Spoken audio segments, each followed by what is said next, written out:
four-person adverb agreement team. We're all going to speak except for the long-distance dependency there. 4 people, 3 speakers, 2 countries. Yeah, that's right. Yeah, so we'll try to wake you up after lunch by discussing adverb agreement. And there's data from Urdu and Sindhi, as well as Punjabi, which is not part of the title, but there's Punjabi in the talk. Okay, so I get to do the introduction. Basically, we had a discovery that there are agreeing adverbs in South Asia, at least from what we can tell in Urdu, Sindhi, as well as in Punjabi.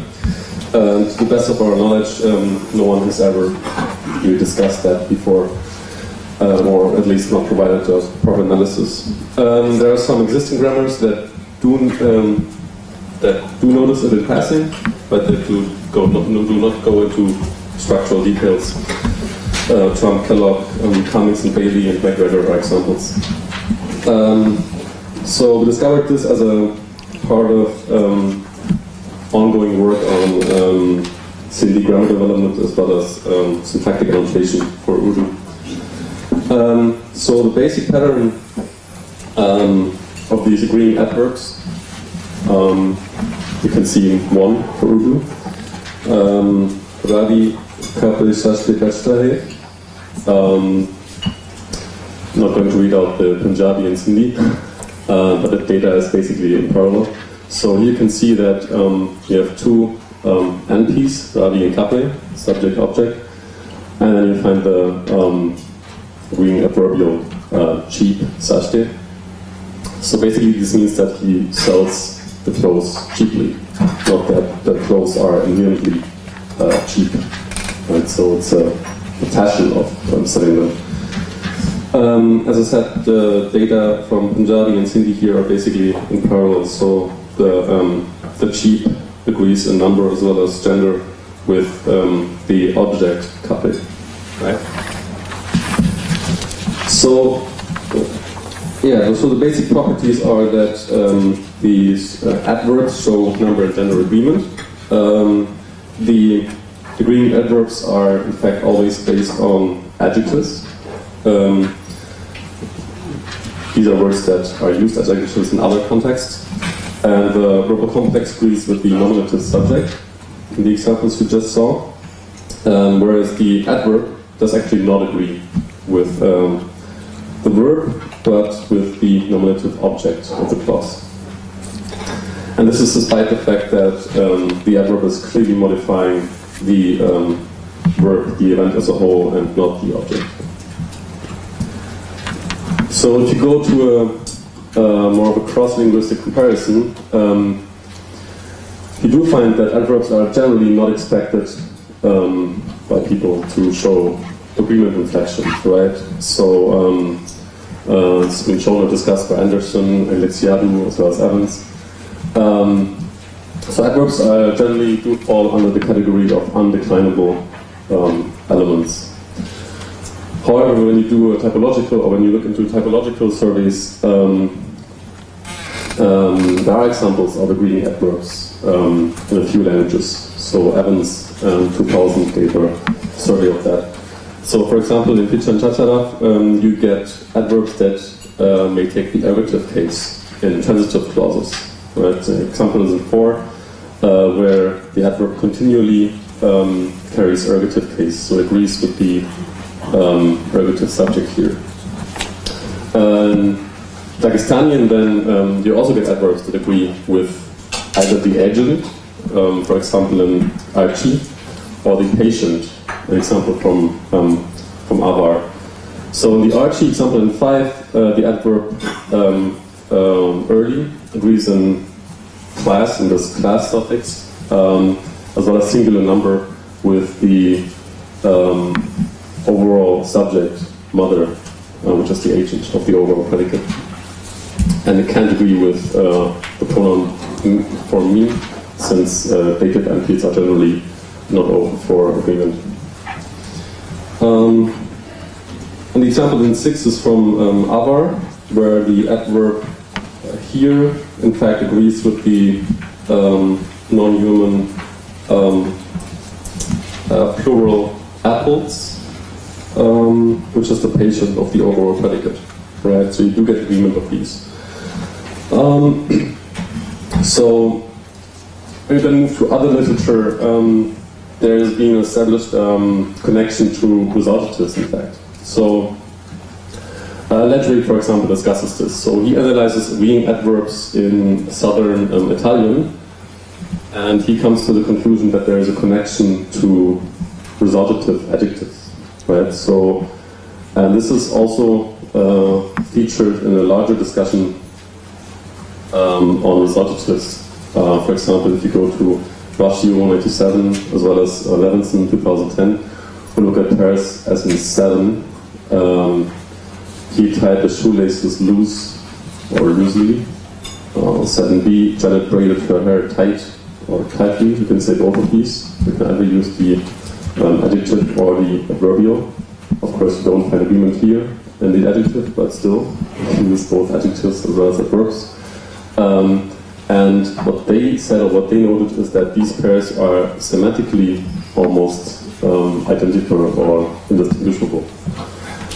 There are nevertheless some differences if you look at them, if you look at these examples closely. So the manner adverbs, so in 7, loosely or tightly, are analyzed as predicates over events, right? Whereas Levinson calls the adjective uses, the adjective versions, loose, tight, she calls them pseudo-resultatives. And she argues that it's actually, in these cases, not a predicate over events, but rather predication over objects in this case, right? And she also identifies further languages that use these pseudo-resultatives. For example, Finnish, Norwegian, as well as Romance, those. And for some of these, she also shows that there is special morphology that sets apart these pseudo-resultatives from proper normal resultatives, as well as minor adverbs that are real adverbs in a sense. And there's going to be more on this in section 3. But first we are going through some data. I give the speech, the mic to Muti. Thank you very much. You know what? After having lunch and sitting on this seat. Speak louder. Okay. After having lunch and sitting on this seat just for 5 minutes, I was about to sleep with my open eyes. So let's have further discussion on agreeing adverbs in Urdu, Sindhi and Punjabi. So we'll start with Urdu adverbs, and in Urdu, adverb can take several different forms. For example, adverbs can be simple words, like in HA, if you see here, in HA, ladki gaadi roz chalati hai, the girl drives the car daily. Here, daily, which is translated as rose, is an example of simple adverb, that is an adverb that is a simple word. And adverbs can also be expressed via case-marked noun phrases, and this is very common. In 8b, you can see this type of adverb, where ladki gaadi dhyan se chalati hai, the girl drives the car with care. This dhyan se or with care is an example of case-marked noun phrase, which actually expresses the adverb. And then in 8c, we have another type of adverb which is based on noun or adjective, and it is realized with masculine oblique inflection. Ladki gaadi pehle chalati hai, the girl drives the car first. In this case, this pehle has a singular masculine oblique form, and this is realized by this adverb is realized by this form. Pehle is actually first in this case. Okay, keep this in mind that all these 3 types of adverbs are not agreeing adverbs in Urdu. So, which are agreeing adverbs? Let's have a look into agreeing adverbs. When adverbs are based on adjectives, actually, they retain their gender and number agreement inflection properties, and they may agree with an element of the clause in that case. So, for example, in 9a, the लड़का गाड़ी अच्छी चलाता है, the boy drives the car well. In this case, this अच्छी is an adverb which is actually agreeing with object गाड़ी. However, it modifies the chalta, but it does not agree with the chalta. Chalta is a verb, and this अच्छी is adverb, but अच्छी is not agreeing with the verb, but with object in this case. And in 9b, if you see लड़का गाड़ी अच्छा चलाता है, this is actually invalid construction. Though in this case, this अच्छा agrees with the verb. अच्छा is adverb which agrees with the verb, but this is invalid construction because अच्छा is not agreeing with the object गाड़ी.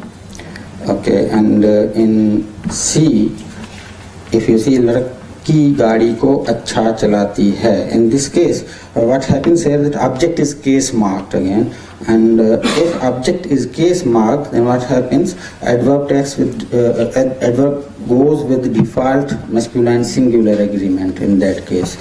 So that is the case here. So these are different adverb agreement patterns in Urdu. Now keep this in mind that these adverb agreeing patterns are in line with the verbal complex agreement of Urdu. So in Urdu, verbal complex or whatever you want to say it, complex predicate, I don't know, but verbal complex has its own agreement pattern. So let's have a look into that verbal complex agreement of Urdu. For example,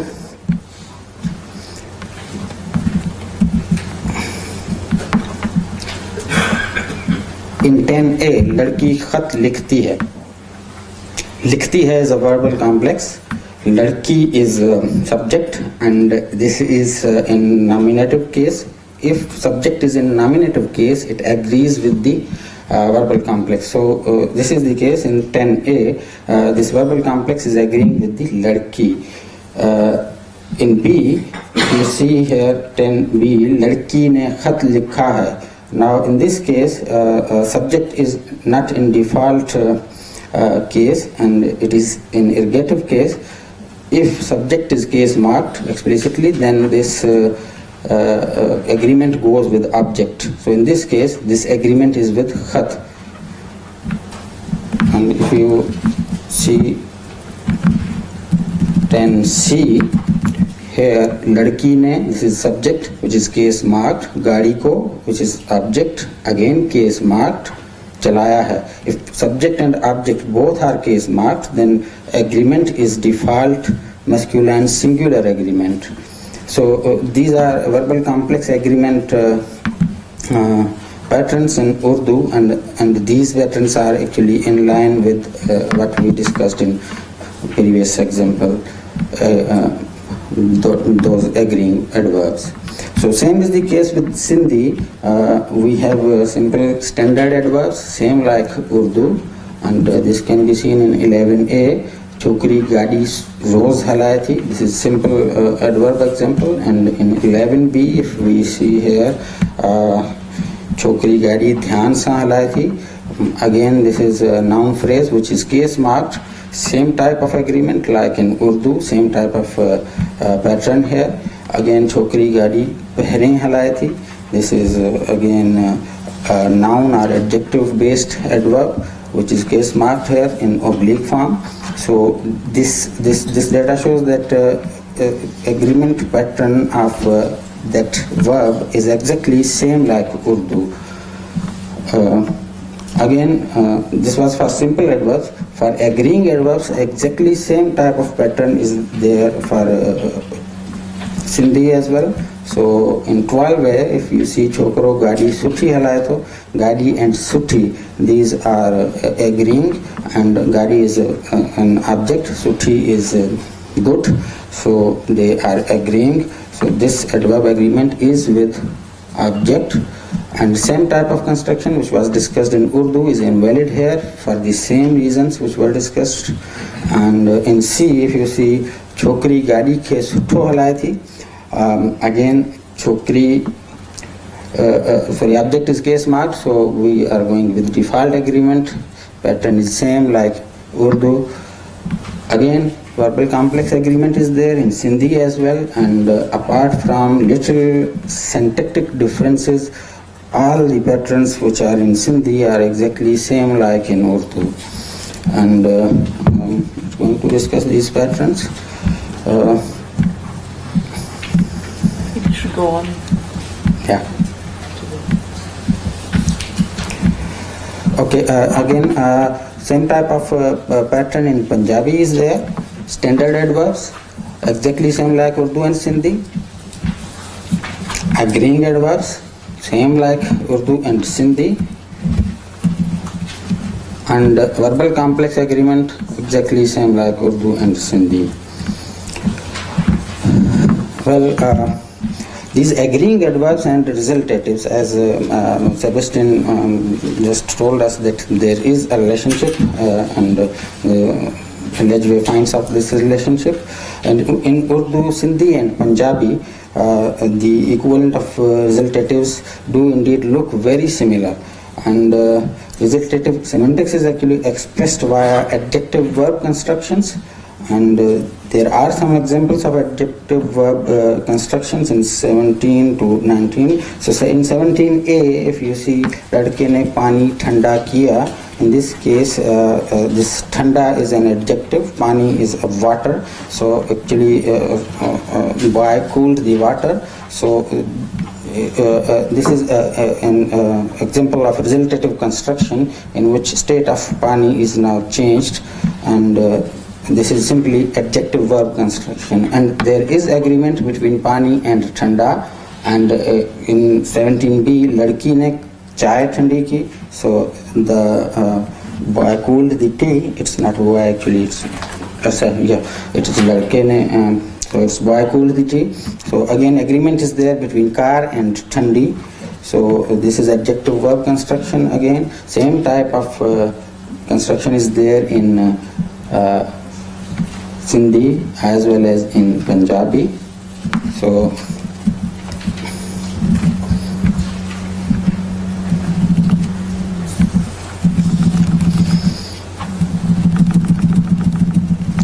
adjective agrees with the object in these constructions, and adjective also modifies the object and describes its resulting state. Modification is not of the verbal predication actually. So in summary, we can say that like Southern Italian, Urdu, Sindhi and Punjabi have agreeing adverbs that seem to be connected to original resultatives. The Urdu, Sindhi and Punjabi agreeing adverbs are distinct from other manner adverbs in these languages and distinct from resultatives in their semantics, and they appear to be pseudo-resultatives in Levinson's sense. And what are pseudo-resultatives, what are resultatives, and how they are related with the agreeing adverbs. Further discussion will be carried on Miriam, so I'll... Okay, so this is where I take over and try to do the rest of the handout in the remaining time. So what we've been calling agreeing adverbs seem to be what Levinson has called these pseudo-resultatives, which are like resultatives, but they're not actually modifying the object. So what I'm going to do now is I'm going to give you a bit more background on Italian, but I'm not going to do that. So the handout is quite long because I wanted you guys to have the data if you want to go home and study all this stuff. And then I'm going to do a little bit more of the analysis. Okay, so basically Ledgway, as we already said, points out these agreeing adverbs in South Italian dialects, and he has a lot of examples which I guess he's taken from corpora, so they're a bit difficult to look at. But the main take-home message from his paper is that it always seems to target undergoers, and undergoers here is used in the sort of proto-patient, proto-agent type sense, so not a very narrow sense, but a very broad sense. And we can look at example 21, for example, where it's something like, I lived so much time badly, I lived badly for such a long time, where the mala is agreeing with the I, which is, I guess, a feminine speaker. And he has a bunch of examples where he shows that it never works with unergatives, this type of agreement. You get So you get agreement with the undergoer. You also get default masculine singular agreement, if you can move on to the next page. So here's a very nice contrast, 22A and 22B, where you have Anna shuffled the cards good. And if it's 22B is the one that agrees, so that is good is agreeing with cards, that's feminine. So there it's targeting the fact that the cards are being shuffled well. But 22A, where there's masculine singular agreement, and this is the default agreement, what happens in Italian is that you then get a subject-oriented adverb, actually. So they're both, he classifies them both as adverbs. Stay up there. But one he sees more as object-oriented, and the other one is subject-oriented. So that was one of the things that we were trying to figure out, whether Urdu has something like that as well, Urdu, Sindhi, Punjabi. And we didn't quite find exactly that. So I've given you the pattern for Italian there, Southern Italian. So when it agrees with the object, then the agreeing adverb is object-oriented. When agreement is with the subject, these would be unaccusative subjects. The agreeing adverb is subject-oriented. That's what we saw in 21. And when the clause is transitive and the adjective shows default agreement, then it's a subject-oriented one, as in 22A. Okay, so they do this kind of stuff in Italian. Just very quickly, Letchway's analysis it's a derivational analysis. He explains it as follows, is that he posits a synchronic relationship between a result P, where you have that as the basic structure, the one in 23, and then the adjective actually moves up into an adverb position, where it can then function like an adverb. And but you get agreement because it's in an agreement relationship with the cards there in the result P. And in the adverb reading, this is this one where Anna is where it's subject oriented. It starts up there, and so it never has to be in a relationship with cards, and so therefore you're getting this default agreement. So the take-home message here is that he has a basic structure which is resultative. He posits a synchronic derivation relationship between that and the agreeing adverbs. And the agreement is coming from the fact that it started out in a complement relationship with the object. Okay, so that's also a question. Is that how it's happening in Urdu? What should we think about that? I have some criticisms of his approach. We're not going to go through those. I wanted to talk a little bit about the discussion on pseudo-resultatives. So this is, there are some papers on these things like he tied the shoelaces loosely versus Janet braided her hair tightly. The question there was, what is the difference? And Vashu has this discussion which I think he's getting at something quite right, and they don't do a formal semantic analysis of this, but I think it shouldn't be that hard. So he says, if we have something like he tied the shoelaces loose, although it still seems possible to regard the adjective loose as specifying the state of the shoelaces, so being a resultative type thing, it can also be regarded as describing the way he tied his shoelaces. That is, he did it without much force. This is natural because in an activity like tying the shoelaces, the manner, with or without force, determines the resulting state, tight or loose. And it is typical of cases like this that the adjectives can alternate with adverbs with virtually no difference in meaning. So he's saying there's a very, very close semantic connection between having a resultative adjective, where he's saying something about how that object ended up, and the manner in which it ended up there. So he's saying there's a very close semantic connection between manner adverbs and these resultative adjectives. And that's why you're getting that. And I think that's actually, as far as I can tell, that's actually probably right. So Levinson calls the adjective version, or these adverb version, pseudo-resultatives. And she has this thing where she says it only targets objects of manner of creation verbs, but that's really not right as far as we can see, because in Urdu we had examples with drive, and shuffle is not a creation verb, so that doesn't seem to be right. She has a very decompositional distribution morphology type of analysis that I think doesn't work. But anyway, the pseudo-resultative inside is quite good, I think. So let's go see some further data from South Asian, and then I'll give you the analysis. So the questions that one wants to answer, given what there is in the literature, is, does the undergoer generalization actually also hold for our three languages that we've been looking at? do the pseudo-resultatives always express manner adverbs, or is there something else that might be going on? Is there something like subject versus object-oriented adverbial semantics going on that differs with agreement, like we saw in Italian? Are there any word order effects, like we saw in Italian? And is it a synchronic or historical relationship, actually? Lettre very clearly has a synchronic relationship. And is there maybe a historical one? And I'm not going to answer that, I'm just going to speculate a little bit on that. Okay, so let's take them one by one. Undergoer sensitivity. So, it seems like they are indeed always linked to undergoers. Okay, I'm going to have to take a little bit longer. The data here show on page 13 that you can get the agreeing adverbs or pseudo-resultatives with the subject of a passive, so that's an undergoer.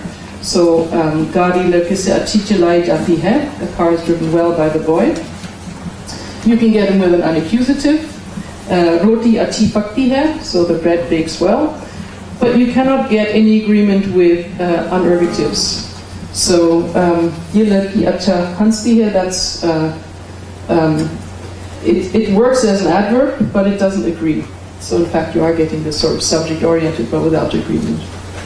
And this data is actually the same for Punjabi and Sindhi. You can ask yourself, why do we keep showing you all this data, which is all the same? I actually think it's interesting that they're all the same, because they don't pattern the same in other places. They do ergativity slightly differently, etc. But this all seems to be exactly the same, and we keep trying to see whether they're exactly the same. And so far, they have been.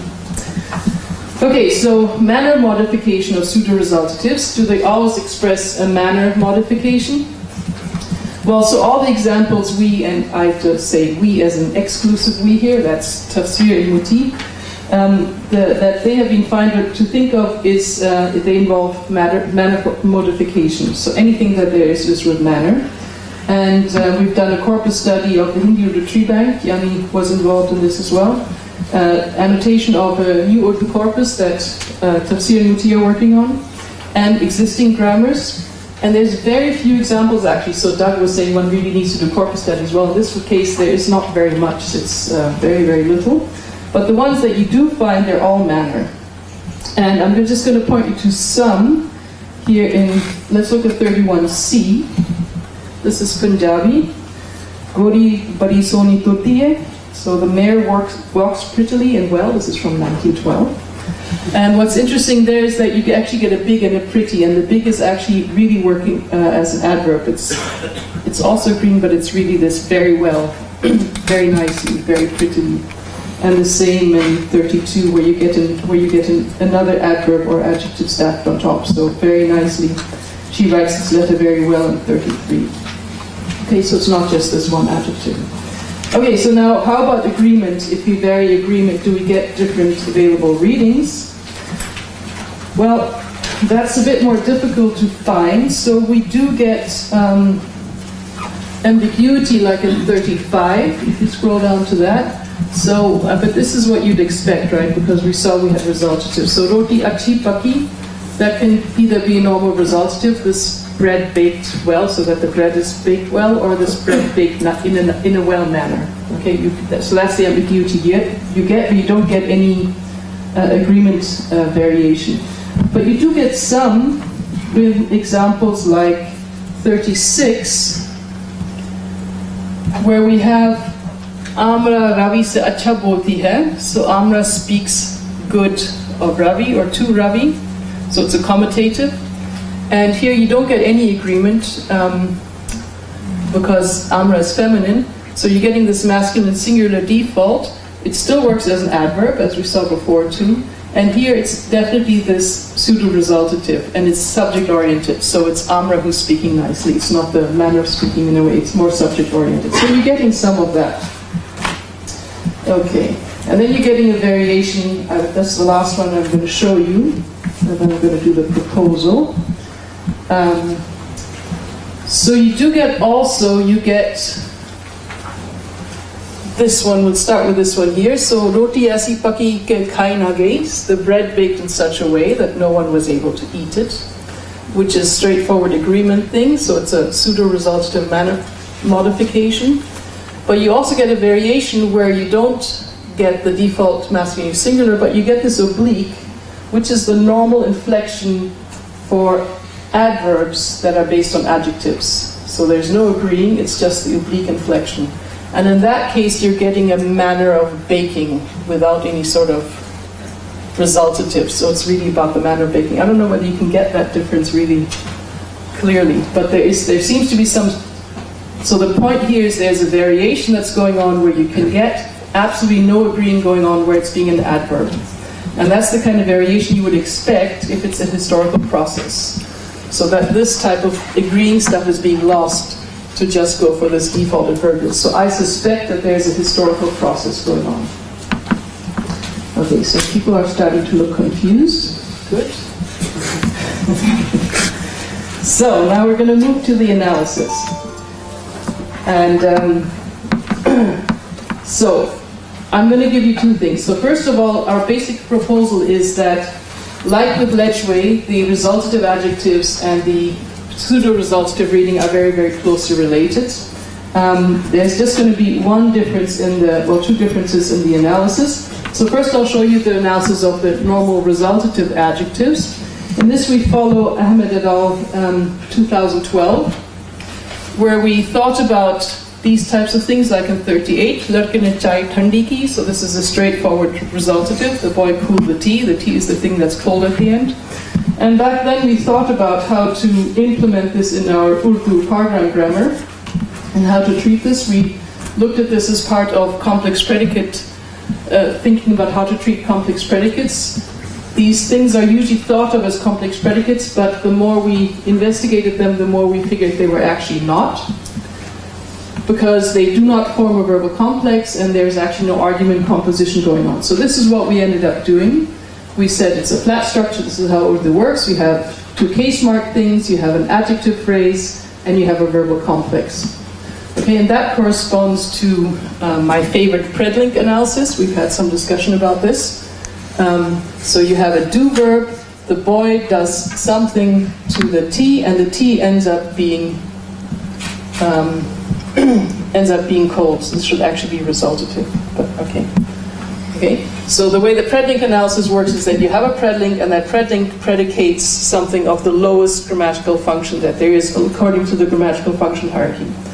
Okay, so you just say that one. If there were no object, it would predicate it on the subject. So that's how that works. And the agreement, that's right, so I have to say something, the agreement is always the predlink in Urdu and Punjabi and Sindhi always agrees with whatever it's predicating on. So we have equations for that. Okay, so now what are we going to do with pseudo-resultatives? If you scroll on to 42, they're going to look exactly the same way. Now this time we've taken the example, Ravi kapre saste bechta hai. But it's exactly the same. See, structure, two NPs, an adjective phrase, and the verbal complex. And the big difference, or the small difference, is that in the F structure, where there was a predlink, we've now got an adjunct. Okay?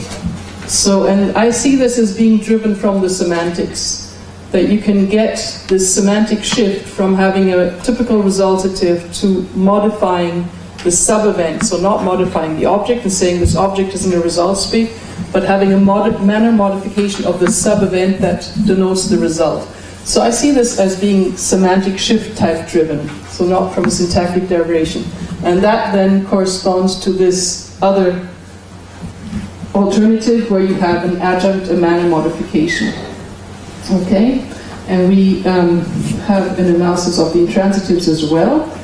And we have at the very end also how we do the agreement. So the agreement then still is, the idea is that the agreement inflection reflects that old resultative state or the other version, and you just basically do that.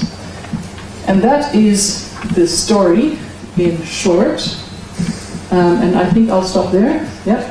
So questions, attacks?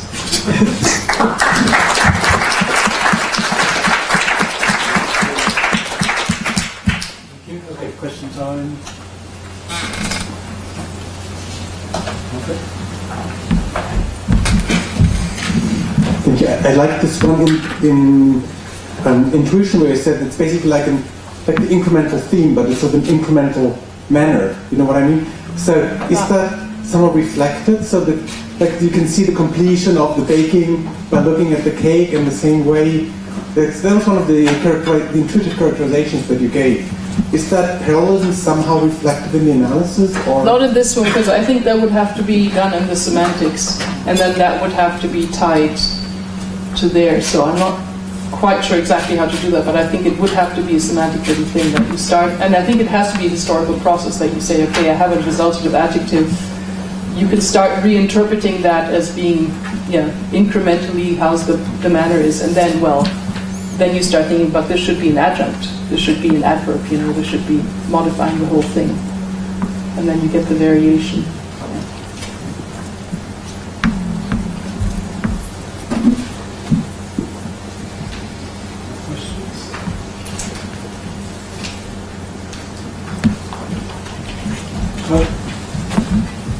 And if you know of other languages that do this, because when we first discovered this, we didn't realize that. Yeah, so that Could you say a couple of words about the difference between the predlink analysis and the context predicate analysis? Because they're a bit similar when you draw them in the F structure, right?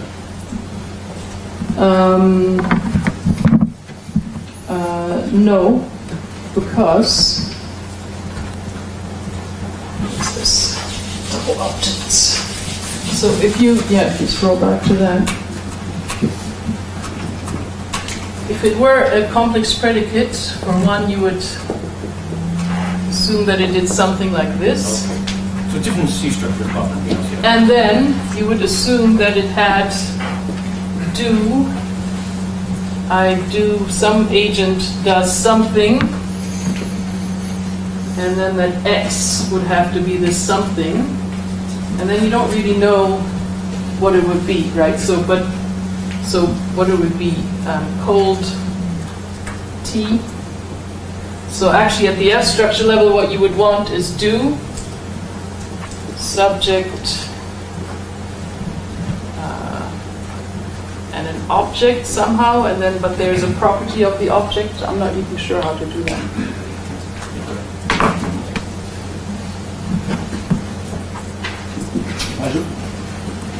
Just a little point on your comments about the Ledgeway analysis, because the last bullet point on page 10 seems to give the explanation for why there isn't agreement, but then your first bullet point on page 11 says that the analysis doesn't explain it. Well, so he says it's how it's explained, but if you have any further insight, I don't see why it should be default agreement rather than no agreement. Right, because if you're base generated in the adverb position, why do you even have default agreement? Why bother? That doesn't follow from anything. But if you take that kind of lexical item, then it will have the masculine singular form as the another example would be a past participle. Okay, so if you have a past participle of a transitive verb with autocratic object, then it just doesn't agree. So. And so you have to have some principle within the morphology of a language like Italian that's going to say your default form is masculine singular, unless you get yourself into a context where agreement has to kick in. And I thought that's what he was saying here, that you aren't in the context where the agreement principles can arise, and therefore you'll be in that default form. Okay, so you're saying it's basically a problem of morphology, where morphology won't let the word out until it's inflected. And then you can do with it what you want. And then you can start losing your inflection if you want to eventually. Eventually, if it's always base generated there and it's supposed to look like an adverb, you would expect some kind of regularization. Yeah, I think that's what he said. Okay.